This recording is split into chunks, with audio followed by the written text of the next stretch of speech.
తెలుగు శ్రోతలందరికీ నమస్కారం అండి. మన అలనాటి కథలు ఎవర్ గ్రీన్ స్టోరీస్ ఛానల్కి మీ అందరికీ స్వాగతం. ఒక చిన్న కథతో మీ ముందుకొచ్చాను. ఆకాశానికి గుంజలు అనే చిన్న కథ వినేద్దామండి. రచన శ్రీమతి శారద గారు.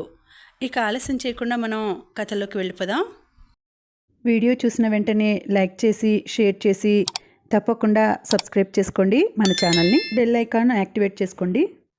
సాయంత్రం 6 గంటల సమయం. పిల్లలంతా గోలగా వీధిలో ఆడుకుంటున్నారు. అలసిపోయినట్టున్న మొహంతో సూర్యుడు డ్యూటీ దిగిపోతున్నాడు. అంతే అలసిన మొహంతో విమల కాళ్ళని చుట్టేస్తున్న పిల్లల్ని తప్పించుకొని ఇంట్లోకి అడుగుపెట్టింది. ఎదురుగా వచ్చిన తల్లిని చూసి విప్పారిన మొహంతో "నువ్వెప్పుడొచ్చావమ్మా?" అంది. "ఇందాకే 1.5 గంట అయింది. తాళం చెవి పక్క వాళ్ళని అడిగి తీసుకున్నాను. కొంచెం కాఫీ తాగుతావా?" అంటూ ఆమె సమాధానం కోసం చూడకుండానే లోపలికి వెళ్ళింది. ఇప్పుడు ఇంటికి వెళ్ళి వంట చేయాలరా దేవుడా అనుకుంటూ వచ్చిన విమలకి తల్లిని చూడగానే ప్రాణం తెరిపిన పడినట్టయింది. ఆమె అనుకున్నట్టుగానే కాఫీ తాగి స్నానం చేసి వచ్చేసరికి తల్లి "వంట అయింది నాన్న, నువ్వు తినేస్తావా?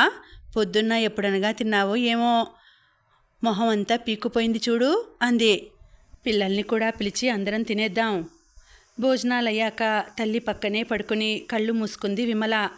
ఆమె చెంపలు సవరిస్తూ అలసిపోయిన మొహాన్ని చూస్తూ ఉంది తల్లి. తను ప్రయాణంలో ఎంత అలసిపోయినా, తన ఇల్లు కాకపోయినా ఇంట్లోకి రాగానే వంట చేసి కడుపు నిండా తిండి పెట్టి సేద తీర్చటం ఒక్క అమ్మ వల్లే సాధ్యం. అమ్మ పక్కన పడుకొని అమ్మ పొట్టపై చెయ్యి వేసి ఒక రకమైన భద్రతాభావాన్ని పొందుతూ ఉంది విమల. "నాన్న, కమల మొన్న ఆదివారం ఇంటికొచ్చింది" అంది. "అంతా బాగున్నారా వాళ్ళ ఇంట్లో?" అడిగింది విమల. ఏం బాగులే. తను నిన్ను అడిగిన విషయం గుర్తు చేసింది. ఆలోచించావా?" లేచి కూర్చుంది విమల. ఆమె మొహం కఠినంగా మారిపోయింది. "ఒకసారి కాదు, 100 సార్లు ఆలోచించాను.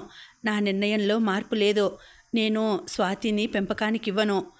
ఉన్న 2 బిడ్డల్లో ఒకళ్ళని పెంపకానికి ఇచ్చి నేనెలా ఉంటానమ్మా?" ఉన్నట్టుండి ఆమె బేలగా మారిపోయింది. "అవునా, కానీ నీ పరిస్థితి కొంచెం చూసుకో. ఒంటరిగా 2 ఎలా పెంచుతావు? ఆడపిల్లని పెంచి పెళ్లి చేసి ముద్దు ముచ్చట్లు తీర్చాలంటే మాటలా?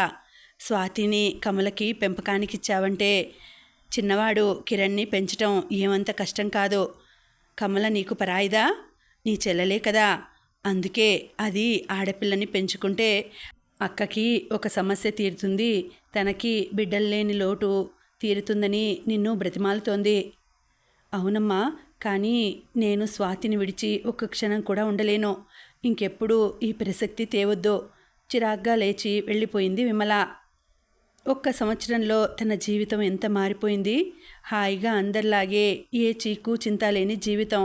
ఉన్నట్టుండి భర్త అనంత్ యాక్సిడెంట్లో కన్ను మూయడంతో నది మధ్యలో తలక్రిందులైన పడవలాగైంది తన జీవితం. అతని ఇన్సూరెన్స్ డబ్బులు వగైరాలు పిల్లలు పెద్దయినప్పుడు వాళ్ళ అవసరాలకొస్తాయని దాచిపెట్టి తను ఉద్యోగంలో చేరింది. చుట్టూ ఉండే వారి జాలి మాటలు, చూపులు, భర్త పక్కన లేడన్న బెంగ అన్నింటినీ పక్కన పెట్టి ఆ 2 పిల్లల భవిష్యత్తు గురించి మాత్రమే ఆలోచించటం అలవాటు చేసుకుంది. చెల్లెలు కమల పాపం, దాని సమస్యలు దానికున్నాయి. పెళ్ళయి 10 ఏళ్లు దాటుతున్నా పిల్లలు కలగక విపరీతమైన డిప్రెషన్తో బాధపడుతోంది. సైకియాట్రిస్టు దగ్గరికి వెళితే వీలైతే ఎవరినైనా పెంచుకోమని సలహా ఇచ్చాడు. అప్పటి నుంచి అది స్వాతిని పెంపకానికి ఇవ్వమని బ్రతిమాలుతోంది. చెల్లెలిపైన, దాని భర్త ఆనంద్ పైన తనకెలాంటి అపనమ్మకము లేదు. కానీ తన స్వాతిని వదిలి తనెలా ఉండగలదు? అందరము ఒక్క దగ్గరే ముత్యాల ముగ్గులా ఉందామంటుంది కమల. అది తనకిష్టం లేదు. ఇప్పుడు సరే, ఏ పొరపచాలు లేవు, కానీ మనుషులు ఎప్పుడూ ఒకేలా ఉండరు కదా. ఏదైనా తను స్వాతిని పెంపకానికి ఇచ్చేస్తే తన బరువు కొంత తగ్గుతుంది నిజమే. కానీ స్వాతి కిరణ్ల మధ్య సంబంధం ఏమవుతుంది? అనుబంధం ఏమవుతుంది? అమ్మకి తమ్ముడంటేనే ప్రేమ. అందుకే వాణ్ణి తన దగ్గర ఉంచుకొని నన్ను పెంపకానికి ఇచ్చేసింది అని స్వాతి అనుకోవచ్చు. కిరణ్ కూడా అమ్మకి అక్కంటేనే ప్రేమ ఎక్కువ. అందుకే అక్కనేమో బాగా డబ్బున్న పిన్నికిచ్చేసి దాని భవిష్యత్తు భద్రపరిచింది అనుకుంటే, అసలే తండ్రి లేని పిల్లలు, వాళ్ళిద్దరి మధ్య ఆప్యాయత అనురాగాలు కరువైతే, వద్దు ఉన్నదేదో తింటాం, ఎలాగో సర్దుకుంటాం, కమల ఇంకెవరినైనా పెంచుకుంటుంది.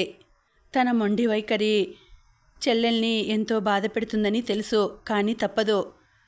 అంత్య నిష్ఠూరం కన్నా ఆది నిష్ఠూరం మేలు ఆలోచనలతో ఎప్పుడో అలసిపోయి నిద్రపోయింది విమల. అక్కయ్య, నేను అనాథాశ్రమం నుండి ఒక పాపాయిని పెంపకానికి తెచ్చుకుందాం అనుకుంటున్నానే, ఫోన్లో చెప్పింది కమల. వెరీ గుడ్, చాలా మంచి పని చేస్తున్నావు. ఇంతకీ పాపాయి వయసెంత? మేం చూడ్డానికి ఎప్పుడు రావాలి? సంతోషంగా అడిగింది విమల. పసిపాప పుట్టి 10 రోజులే అయినట్టుంది. వదిలేయటానికి తల్లికి మనసెలా ఒప్పిందో. ఇంతకీ తల్లి తండ్రి తెలియని పాపని పెంచుకోవడం మంచిదేనంటావా? వాళ్ళెలాంటి వాళ్ళో, ఎందుకలా పసిపిల్లని బాధ్యత లేకుండా వదిలేశారో, ఇలా పెంచుకుంటే అందరూ ఏమనుకుంటారో అనుమానంగా అంది కమల. ఛీ, నువ్వలాంటి పిచ్చి ఆలోచనలని మనసులోకి రానివ్వకు. పసిపిల్లలకి పాపమేమిటి? ఇలాంటి అనుమానాలకి మనసులో కొంచెం చోటిచ్చినా చుట్టుపక్కల వాళ్ళు ఇంకా ఎక్కిస్తారో. ఆ పాప తల్లిదండ్రులు మీరే. మనస్ఫూర్తిగా ఆ పాపని ఇంటికి తీసుకురా. మనం చేసే పని మీద మనకి నమ్మకం ఉన్నప్పుడు అంతా ఏమనుకుంటారోనన్న భయమే వద్దు. చెల్లెలకి నచ్చచెప్పింది విమల. సరే అయితే, ఇంకొక నెల రోజుల్లో పాపాయిని మా ఇంటికి తీసుకొస్తాను. చిన్న పార్టీ లాంటిది ఏర్పాటు చేస్తాను. వస్తావు కదూ? తప్పకుండా వస్తానే పిచ్చిదానా. All the best. బుల్లి ఎర్రని పెదిమలతో నల్లని జుట్టుతో ముద్దులు మూటగడుతున్న పాపని ఆప్యాయంగా హత్తుకుంది విమల. అక్కయ్య, నీకు నా మీదేమీ కోపం లేదు కదా? సందడంతా సద్దుమణిగాక అడిగింది కమల. ఛ, నాకెందుకే కోపం? చాలా సంతోషంగా ఉంది. నీ ఒడి నిండా చక్కటి చందమామ లాంటి పాపాయి ఉన్నందుకు. నువ్వు స్వాతిని పెంపకానికి అడిగినప్పుడు కొంచెం బాధగా అనిపించిన మాట నిజమే. అనంత్ బ్రతికుంటే ఇలాంటి ప్రసక్తి వచ్చేదా అని కూడా అనిపించింది. ఇప్పుడు ఇదంతా ఎందుకు గాని, నువ్వు మాత్రం పాపాయికి వ్యాక్సినేషన్ అవి జాగ్రత్తగా వేయించు అంటూ చంటి పాపల పెంపకం గురించి సలహాలిచ్చింది విమల. చెల్లెలు అనాథ పాపాయిని పెంచుకుంటుందే, ఆమె డబ్బంతా తమది కాకుండా పోయిందే అన్న బాధ ఆమె మొహంలో చూడాలని చాలా ఆశతో చాలా దూరం నుంచి వచ్చిన బంధువులంతా నిరాశగా వెళ్ళిపోయారు. జీవితం చాలా విచిత్రమైనది. కావాలని ఏడ్చినప్పుడు అది మనకేమీ ఇవ్వదు. ఇంకా నాకేమీ అక్కర్లేదు అనుకునే వేళ వరాల జల్లు కురిపిస్తుంది. 15 ఏళ్లుగా పిల్లలు పుట్టక ఇక మాకింతే అని మనసు దిటవు చేసుకుని తల్లిదండ్రి లేని పాపాయిని పెంచుకుంటూ సంతోషపడుతుండగా కమల నిలతప్పింది. ఆశ్చర్యం, ఆనందంలో మునిగిపోయారందరూ. పాప మా ఇంట్లో అడుగుపెట్టిన వేళ అని కమల, ఆనందులిద్దరూ పాపని నెత్తిన పెట్టుకొని చూసుకుంటున్నారు. నెలల నుండి కమల బంగారం లాంటి బాబుని ప్రసవించింది. పిల్లలు లేరని ఏళ్ల తరబడి రాత్రిళ్ళు ఏడ్చిన తనకు 2 రత్నాల్లాంటి పిల్లలు. కమలకి తలుచుకుంటే చెప్పలేనంత గర్వంగా ఉంది. ఆ రోజు నువ్వే కనుక ఎంకరేజ్ చేయకపోయి ఉంటే ఈనాడిలా ఉండేదాన్ని కాదు. చాలా థ్యాంక్స్ అక్కయ్య అంటూ ఫోన్లో చెప్పింది కమల. విమల నవ్వేసింది.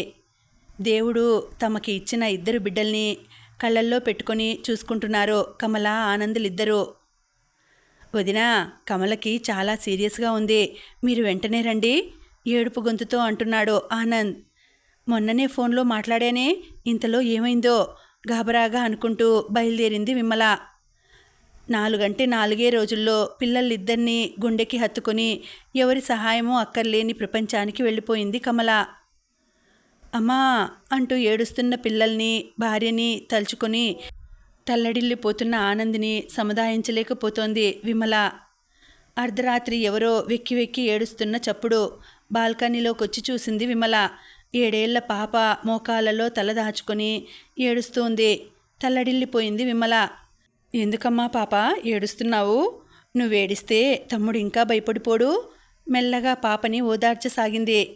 ఆంటీ, మా అమ్మ కాదట కదా, నన్ను ఎక్కడి నుంచో తెచ్చి పెంచారని ఇప్పుడు మళ్ళీ పంపించేస్తారని అంటున్నారు. తాతగారు వాళ్ళు నన్ను పంపొద్దు ఆంటీ, ఇక్కడే ఉంటాను అంటూ వెక్కుతోంది పాప. కొయ్యబారిపోయింది విమల. ఈ పసిదానికి ఈ సంగతులన్నీ చెప్పడానికి ఇదా సమయం? అయినా వాళ్ళ కుటుంబం విషయం తనేమని పట్టించుకోగలదు?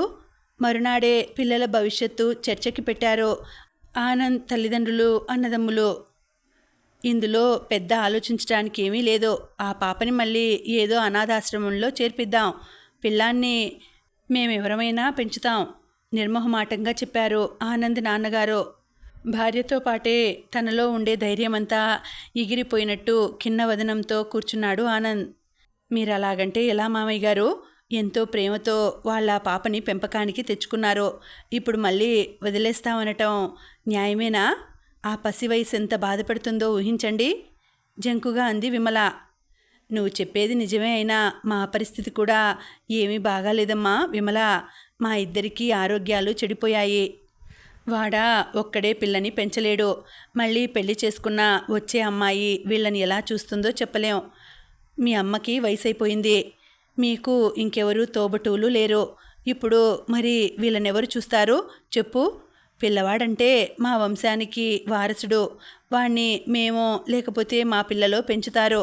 కానీ ఆ దిక్కు మొక్కు లేని పిల్లని కూడా మేమే పెంచాలనటం ఏ రకమైన న్యాయమో నువ్వే చెప్పు మృదువుగానే అన్నాడు ఆనంద్ తండ్రి. అసలు అలాంటి పిల్లని పెంపకం వద్దు అంటే ఇద్దరికిద్దరూ వినలేదు.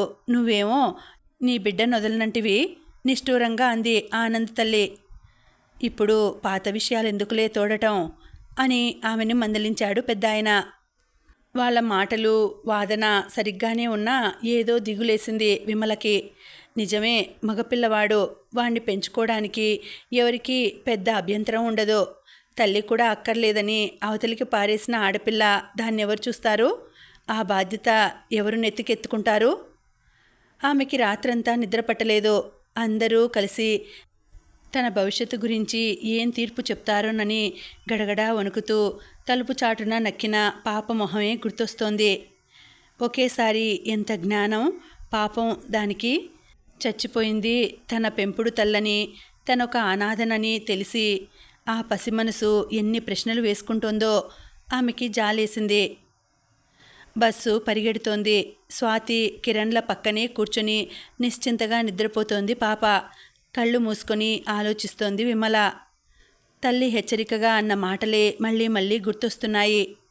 పాపని అనాథలా వదిలేయొద్దని, తన పిల్లలతో పాటే పెంచుతానని చెప్పింది. కానీ తను చేయగలదా? అమ్మ చెప్పినట్టు అది చిన్న విషయమేమీ కాదు. చదువు చెప్పించి పెళ్లి చేసి పంపాలి. తన చిన్న జీతంతో తన పిల్లల బాధ్యతతో పాటు ఈ అదనపు బాధ్యత నెరవేర్చగలదా? ఆవేశంలో శక్తికి మించిన పని నెత్తినేసుకోలేదు కదా. తనదసలే ఒంటరి బ్రతుకు. తనని చెయ్యి మీద ఎవరో తట్టడంతో కళ్ళు తెరిచింది. 16 ఏళ్ల స్వాతి విమల వంకే చూస్తూ చెప్పింది, అమ్మా, నువ్వేం భయపడకు. నేను బాగా చదువుకొని పెద్ద ఉద్యోగం తెచ్చుకొని నీకు సహాయం చేస్తాగా. కూతుర్ని ప్రేమగా దగ్గరకు లాక్కుంది విమల. ఒక్కసారిగా అన్ని భయాలు పోయి మంచి నిద్ర పట్టిందామెకు. కథ సమాప్తం. మళ్ళీ వచ్చే వీడియోలో కలుసుకుంటానండి. అంతవరకు సెలవు. నమస్తే.